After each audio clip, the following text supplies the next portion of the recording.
Yang ni angah boleh jackpot pula sebiji lagi abang kak. Myvi 1.5 SE. Bukan 1.3 lagi best. Bukan 1.3 SE. Yang ni 1.5 SE auto yang ni abang kak. Nanti harga angah hoyak abang kak boleh tengok kondisi kereta dulu.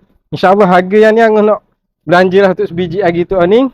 Saya boleh tengok tebal lagi. 4 biji. Saya baru biasanya ni. Tuan je tukar bukan angah lah. Boleh tengok dalam depan. Siap dengan Android original. Boleh tengok bahagian belakang. Bersih lagi kereta bakar, insyaAllah comel sangat-sangat. Untuk harga nanti sekejap Untuk harga nanti angah hoyak. Bakar standby yang ni insyaAllah angah nak beri harga special sangat yang ni. Bakar boleh tengok dalam belakang bonet ni. Dengan tayar spare, spana cukup lekat. Boleh tengok bahagian belah ni pula lagi. Cat pun comel lagi. Boleh tengok bahagian depan. Comel. Bakar standby deh. Yang ni angah nak offer yang ni bakar. Bukan dengan harga 19, 18, 17,5. 17 pun angah tak jual yang ni.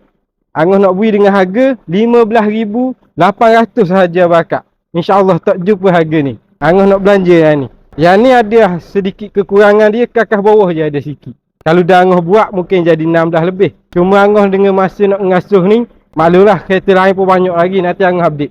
Kereta yang masuk, yang angah tinggal kat backup pun ada, backup cat pun ada. Tapi tak apa angah nak cerita yang ni dah.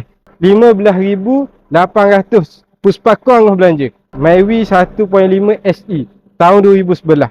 InsyaAllah harga yang sangat special dah tu angah bagi.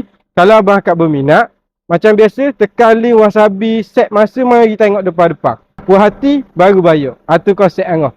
Jadi kalau abang akak berminat, macam biasa dah set masa mari tengok depan-depan. Boleh tengok kondisi kereta. Hari-hari berusaha demi keluarga. Anggoh cari makan kerja siang.